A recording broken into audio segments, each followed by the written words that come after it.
오늘 본문은 아시리아의 사네립이 남왕국 유다에게 항복하라고 협박하고 있는 장면입니다. 이때는 이미 북왕국 이스라엘이 아수르에게 멸망당한 후의 일입니다. 그러니 유다의 이스라엘 히스기야 왕과 백성들이 얼마나 두려워했겠습니까? 아수르 왕 사네립은 신하인 랍사게를 보내서 유다 백성 전체를 멸시하고 있습니다. 더 나아가 하나님 또한 모욕하고 있습니다. 자신들의 말이 아니라 유다의 언어인 히브리 방언으로 온 백성이 다 들을 수 있도록 이야기하고 있습니다. 요지는 크게 세 가지입니다. 첫 번째는 아수르의 왕 사네립에게 복종하고 굴복하라.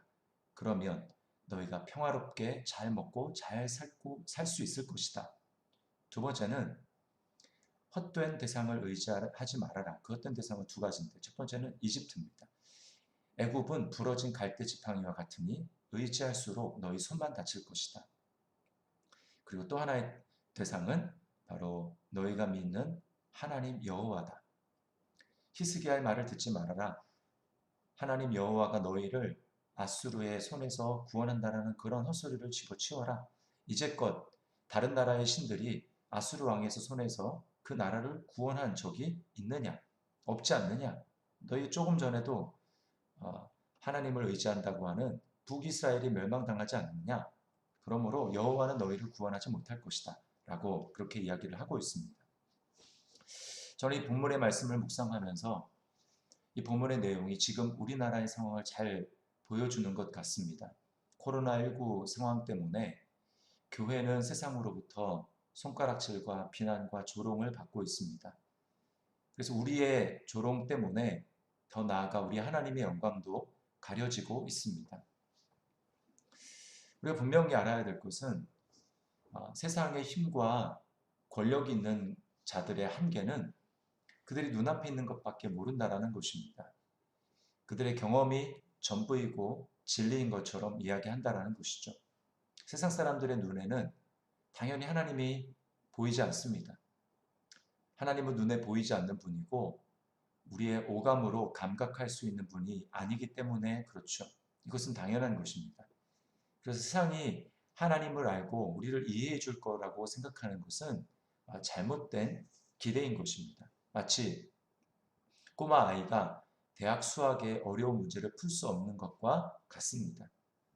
중요한 것은 이때에 성도가 어떤 태도를 보일 것인가 라고 하는 것입니다.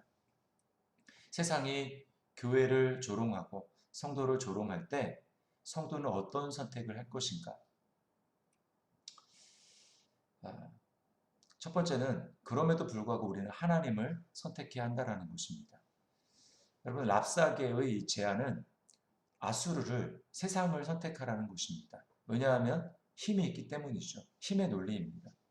아수르 왕 사네립의 맹점은 무엇입니까? 자기가 힘이 있다고 얘기하지만 자기 힘으로 결코 장담해 줄 수 없는 일을 약속하고 있다는 것입니다. 그 약속이 무엇입니까? 16절 말씀해 보면 히스기야의 말을 듣지 마라. 아수르 왕이 또 이같이 말씀하시기를 너희는 내게 항복하고 내게로 나아오라. 그리하면 너희가 각각 자기의 포도와 자기의 무화과를 먹을 것이며 각각 자기의 우물물을 마실 것이요. 또 17절에 내가 와서 너희를 너희 본토와 같이 곡식과 포도주와 떡과 포도원이 있는 땅에 옮기기까지 하리라. 여러분, 우리가 좀 이따 살펴보겠지만 자신의 앞날을 알 수 없는 세상을 믿을 수가 없습니다. 아수르는 이제 조금 있다가 멸망하게 됩니다. 그 자신의 앞길을 알지 못하면서 지금 당장 힘이 있다고 내 밑으로 오면 내가 너에게 풍요를 주고 평안하게 살게 해주겠다라고 말하는 것이죠. 당장 힘이 있어 보인다고 당장 상황이 좋다고 그 상황을 따라가고 세상의 약속을 따라가면 여러분 인간의 약속은 믿을 수 없는 어음과 같아서 곧 부도가 나고 맙니다. 이것이 바로 우상이 우리에게 약속하는 것입니다. 우상이 우리에게 유혹하는 것입니다. 하나님 외에는 이 세상에 있는 어떠한 것이라 할지라도 나에게는 참된 삶, 참된 평안을 약속할 수도 없고 그 약속을 이루어 줄 수도 없습니다. 설사 환경의 넉넉함이 지금 당장 나에게 주어진다 할지라도 그 환경의 넉넉함이 절대로 나의 평안이 될 수 없습니다. 이 세상에 있는 어떤 존재도 앞날을 알 수 없고 영원한 것은 없기 때문에 그렇습니다. 그래서 요한일서 2장 15절부터 17절에는 우리에게 이렇게 말씀하고 있습니다. 이 세상이나 세상에 있는 것들을 사랑하지 말라. 누구든지 세상을 사랑하면 아버지의 사랑이 그 안에 있지 아니하니.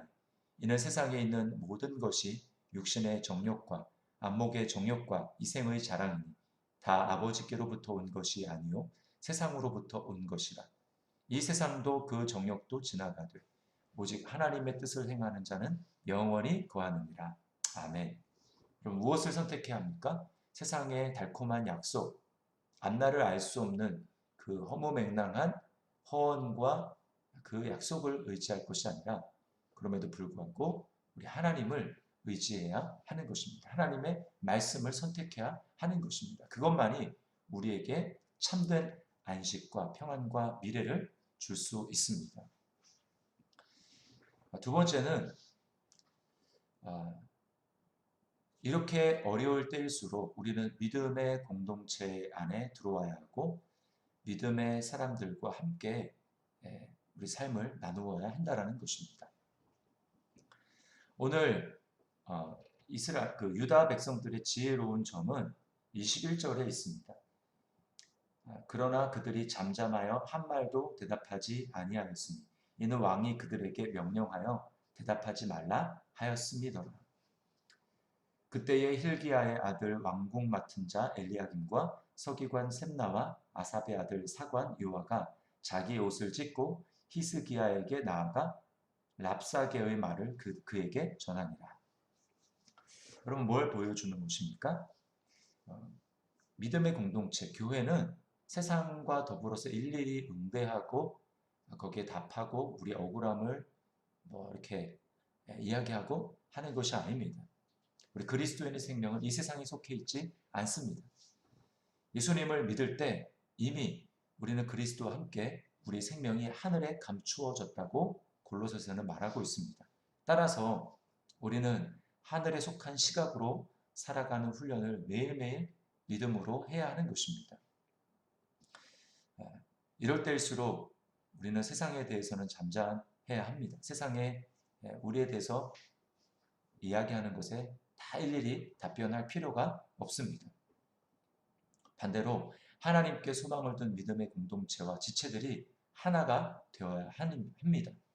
울분이 있다 할지라도 그것을 세상에 표현할 것이 아니고 우리 안에 울분을 토하고 격려해야 합니다. 그리고 더 나아가 주님 앞에 이 상황을 아뢰어야 합니다. 해결책은 오직 주님께만 있기 때문입니다.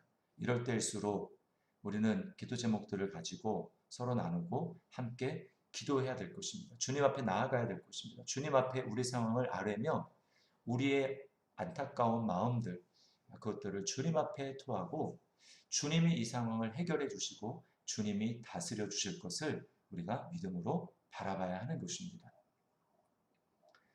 가끔 보면 맘카페라든지 아니면 인터넷상에 믿는 사람이 세상에 대해서 교회 상황을 다 까발리고 하는 것을 보게 됩니다. 우리가 우리 안에 허물이 있는 것이 사실입니다. 다 잘하는 것 아닙니다. 그러나 그것을 우리는 주님 앞에 아뢰고 공동체 앞에 우리의 믿음의 공동체 앞에 우리의 상황을 아뢰고 이야기하고 우리가 회개하고 그렇게 돌이켜야지 그것을 세상에 까발리는 것, 그것은 올바른 태도가 아닌 것입니다. 우리는 주님 앞에 아뢰어야 하고 믿음의 공동체가 그 상황을 놓고 하나님 앞에 주님, 우리 상황이 지금 이렇습니다. 주님 앞에 이 상황을 올려드립니다. 우리를 긍휼히 여겨주십시오. 우리가 주님 앞에 회개합니다. 라고 해야 하는 것입니다. 초대 공동체가 그랬습니다. 그들을 핍박하고 어려운 상황들 있을 때에 그들은 세상에게 왜 우리를 핍박하느냐고 이야기하지 않고 공동체 안에 모여서 지금 우리가 핍박당하는 상황이다. 우리가 지금 이렇게 힘든 상황이다. 공동체가 함께 그 상황을 나누었습니다. 그리고 어떻게 했습니까? 하나님 앞에 기도했습니다. 천지의 주제시요. 지금 헤롯과 믿음을 박해하려는 상황들이 이렇게 되고 있습니다. 주님, 우리의 위협함을, 저들의 위협함을 주님이 보시고 우리에게 힘을 주셔서 복음을 전할 수 있는 힘과 능력을 우리에게 주십시오. 라고 하나님 앞에 기도할 때 어떻게 되었습니까? 그들이 성령으로 충만해졌습니다. 그 모인 곳이 하나님의 임재로 말미암아 진동했습니다. 그리고 어떻게 됐습니까? 그들이 성령의 충만함을 입어서 나아가서 위축된 것이 아니라 담대하게 하나님의 사랑을, 복음을 전하는 사람이 되었습니다. 오늘 이 말씀을 기억하면서 교회가 세상으로부터 핍박과 또는 조롱과 멸시를 당하는 이런 상황에서 어떻게 우리가 행해야 될 것인지 그것을 분명히 깨닫고 주님 앞에 살아갈 수 있는, 지혜롭게 살아갈 수 있는 우리 저와 여러분이 또 우리 믿음의 공동체가 될 수 있기를 주님의 이름으로 축원합니다.